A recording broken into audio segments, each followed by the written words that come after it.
I shouldn't have moved into that apartment. The moment I walked through the door, something didn't feel right. The air was thick, heavy, almost suffocating. I brushed it off at first, thinking it was just the stale smell of an empty unit. But that feeling stayed with me, like the weight of something lingering in the shadows. My name is Jason, by the way. I'm not the type to believe in ghosts or supernatural stuff. But what happened in that apartment I can't explain. And I'm telling you this because I need to get it out, to make sense of it. The apartment building was old, real old, with creaky floors and peeling wallpaper. The elevator barely worked, but I didn't mind the stairs. I had just come from a broken relationship and a job that left me mentally drained. I thought moving into a cheap place in the city would give me a fresh start. The first night, I was alone, unpacking some boxes. I had barely finished setting up the furniture when I started hearing noises. I'd like to say I was just tired or imagining things, but no, it was unmistakable. Footsteps, soft, slow, deliberate, and they weren't coming from above or below. They were coming from within the walls. I froze. My heart pounded. I told myself it was just the house settling, but the sounds grew louder, as if something or someone was pacing back and forth behind the drywall. I checked the room, turned on all the lights, but there was nothing there. The sounds continued, always in the same spot. It was only the beginning. The days after the first night were the worst. At first, I convinced myself it was just the weird old building settling. But every night, without fail, the footsteps started up again. The pacing behind the walls, slow and steady, like something was trapped. One evening, I came home late, exhausted from work. The apartment felt colder than usual, even though the thermostat was set to a comfortable temperature. As I walked through the front door, I noticed something odd. There was a slight crack in the corner of the hallway, near the kitchen. I hadn't seen it before. I went to inspect it. It wasn't a crack in the wall. It was a gap, just wide enough for something to slip through if it wanted to. I felt an unsettling chill crawl up my spine. The footsteps started. This time they were quicker, more urgent. I felt like something was toying with me, taunting me, but I couldn't find the source. I tried to call the landlord. His name was Robert, though I wasn't sure he'd answer. He was a weird guy, always distant, never really around when I had questions. But that night, to my surprise, he picked up. "Hey, Robert," I said, trying to keep my voice steady. "I'm hearing something in the walls. Footsteps. Do you know what's going on with this building? It's like something's moving inside the walls." There was a long pause before he spoke. His voice was strange, strained, like he was holding something back. "Listen, Jason," he said, his voice low, almost a whisper. "Just don't go digging around. Don't investigate. You'll regret it." I didn't understand what he meant, but I felt a pang of fear. "What's going on here? What do you mean?" He hung up. I stood there, staring at the phone, confusion and fear gnawing at me. My instincts told me to leave, but something deep inside me wanted to understand what was happening. That night, the footsteps got louder, closer. Then, just as I was about to turn off the light and try to sleep, I saw it, a shadow moving across the wall in the hallway. It was tall, thin, and somehow twisted, like it was stretching in unnatural ways. It passed by the crack in the wall and then vanished into the darkness. I could barely breathe. I wanted to run, but my legs wouldn't move. I was paralyzed, rooted to the spot. The shadow wasn't a trick of the light. I knew that now, and it was coming for me. Couldn't sleep that night. I kept my lights on, heart racing, waiting for that shadow to return. But nothing happened. The house was eerily silent, as if it were holding its breath. But the next morning, I found something. It was a note, a small piece of torn paper, lying on the floor by the kitchen sink. I don't know how it got there, because I was sure I hadn't left anything behind when I went to bed. I bent down and picked it up. The handwriting was messy, frantic. It read, "It knows you're here. It doesn't want you here." I felt sick. My stomach turned as I reread the words over and over. Who wrote this? Why was it left for me? I rushed out to get some fresh air, trying to shake the feeling of dread, but it clung to me like a second skin. The entire day, I felt like I was being watched. I couldn't shake the sensation that someone, was always just out of view. That night, I stayed in. I wasn't about to go out and leave the apartment unprotected. It was getting to the point where I wasn't sure what was real anymore. The footsteps started again. This time, they were different, more erratic, faster.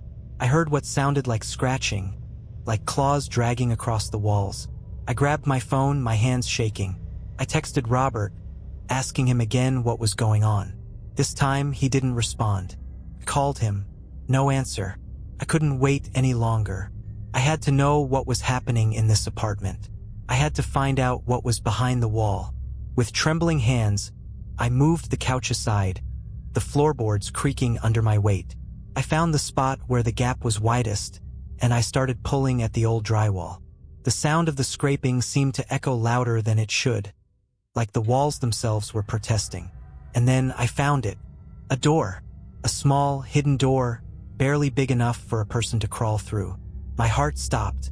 There was no way this was part of the original design. The apartment didn't have a crawl space. Before I could even react, the door opened by itself. The smell that came through was suffocating, rotting, like something long dead. A low hum filled the air, and I could hear faint whispers, as though dozens of voices were murmuring from the other side. I should have closed it, locked it, left the building. But something I can't explain made me step forward. The door opened wider, as if inviting me in. And that's when I saw it. A figure, hunched over in the darkness, its face twisted in agony, its eyes wide and unblinking, staring straight at me. It reached out a hand. I should have run. I should have slammed the door shut, bolted out of that apartment, and never looked back. But instead, I stood there, frozen, staring at that thing in the darkness. It wasn't human. Couldn't be. Its skin was ashen and slick, stretched thin across its bones. Its fingers, long, too long, twitched, as if they were trying to crawl across the air toward me. I couldn't move. My body refused to listen, like it knew deep down that whatever was behind that door wasn't meant to be seen by human eyes. The whispers grew louder. The air grew colder. A deep, unnatural chill wrapped around me, making it harder to breathe. And then, in a voice that was barely a whisper but felt like it was scratching at my soul, it spoke. "Help me." The words sent a jolt of fear through me, but I couldn't tear myself away. I stared at its face. The gaunt, hollow eyes, the twisted mouth that stretched unnaturally wide as it whispered those words again. "Help me." I don't know why I asked, but I couldn't stop myself. How can I help you?" The figure's hand twitched again, but this time it moved closer, emerging from the darkness. Crawled, dragging itself toward me. A low, growling noise bubbled up from its throat. It reached out, fingers almost grazing my arm. "Get out." The voice was no longer a whisper. It was a guttural growl, like something trying to tear itself from the depths of the earth. The temperature dropped even more, and the room became unbearably still. I could feel it, something thick and suffocating pressing against me. That's when I heard it, the sound of footsteps, coming from behind me, from the hallway. I whirled around, heart racing, but there was nothing there. Just the darkness, just the cold. The thing, no, whatever it was, continued to inch closer, its gaze locked on mine. It was almost like it was pleading, desperate. And then, I realized something. It wasn't trying to hurt me. It was trying to warn me. As its hand finally brushed against my shoulder, a flood of images hit me all at once, like I was drowning in them. I saw the history of this apartment, the people who had lived here before me. None of them had stayed long, and none of them had left in one piece. They had all encountered the same thing. The thing behind the wall. The thing that wasn't just a thing. It was a presence. It fed on fear, on souls, on the ones who dared to stay. And it wasn't finished with me yet. I tore myself away from its touch, falling backward onto the floor. My head was spinning, the weight of the images overwhelming me. I had to leave, I had to get out, but something inside me screamed that if I ran, it would follow. The whispers grew louder again, but this time, they weren't just from the figure. They were coming from all around me, from the walls, from the very air. They were filling my ears, suffocating me. "Get out," they repeated louder and louder. "Get out before it's too late." And then, the door slammed shut, leaving me in complete darkness. The apartment was silent again, but I could still feel it. It was still there, waiting. I didn't know how long I lay there in the dark, heart pounding, hands shaking, gasping for air. Time seemed to stretch endlessly as I tried to make sense of what had just happened. The thing behind the wall, the whispers, the warnings. It felt like I was trapped in a nightmare that I couldn't wake up from. But I couldn't stay in that apartment. Couldn't. It had become a cage, and the walls were closing in. The door had slammed shut with an unnatural force, but somehow, I knew I wasn't free. The thing behind the wall wasn't done with me. I forced myself to stand, my legs weak, my mind racing. My phone was still in my hand, but my fingers fumbled, unable to dial. The idea of leaving, of running away, filled me with a sense of dread I couldn't shake. But what choice did I have? I couldn't stay in that apartment any longer. The moment I opened the door to the hallway, the temperature dropped. It was so cold, it was like stepping into a freezer. But I had to leave, had to get out of there before whatever was in that apartment consumed me too. As I reached for the stairwell, I saw it again. That shadow moving quickly, almost too fast for my eyes to follow. It darted past the edge of the hallway, flickering like a candle flame in the wind. I froze. The shadow was no longer just a shape in the corner of my eye. It was tangible. It was real. "Leave now," a voice whispered. But it wasn't the same voice as before. It was clearer, sharper, colder. I spun around, heart pounding, breath quickening. The hallway was empty, but I knew it was right behind me. I bolted for the stairs, my legs pumping, my body screaming for me to run faster. But as I reached the landing, I felt it. Something grabbed my ankle, yanking me backward. I screamed, desperately trying to free myself, but it was too strong. The shadow had me. It pulled me down the hallway, dragging me toward the apartment. "Let me go!" I screamed, but no sound escaped my mouth. The walls seemed to close in around me, the very air thick and suffocating. The shadow's grip tightened, and I could feel something cold and slimy running along my skin. The whispers were everywhere now, deafening. "You should have left when you had the chance," they hissed. Just as I thought I couldn't take it anymore, I heard something distant but familiar, a sound of rushing water. I wasn't sure how I knew, but in that moment I understood. The apartment wasn't just haunted. It had been built on an old, abandoned sewer system, a system that had been sealed off long ago. The presence that haunted it, the thing that had been behind the wall, wasn't just bound to the apartment. It was tied to something deeper. I had to get out. I had to find the exit, the way to escape whatever it was that was trying to drag me back. With a burst of adrenaline, I wrenched my leg free, stumbling toward the exit. I could still feel the cold fingers brushing against my skin, but I didn't stop. I didn't dare look back. As I pushed through the front door, the freezing wind hit me like a slap to the face. The night air was a shock to my system, but I couldn't stop now. I didn't stop until I was out on the street, breathless and shaking. I didn't look back at the apartment. I didn't want to know if it was still there, waiting. But as I stood there in the cold, gasping for air, I realized something. The apartment wasn't just haunted by a ghost. It was haunted by something much worse, something ancient, something that had been waiting. And it knew my name. It's been weeks now, and I can't shake the feeling that something is still following me. I thought leaving that apartment would give me peace, but that thing, whatever it was, isn't done with me. I know it. I feel it. It's always just outside of my sight, like a shadow lingering in the corners of my vision. After I left that night, I packed my things in a frenzy, almost running from the building without a second glance. I found a new place, far away from the city, in a quiet neighborhood where I could pretend none of it had happened.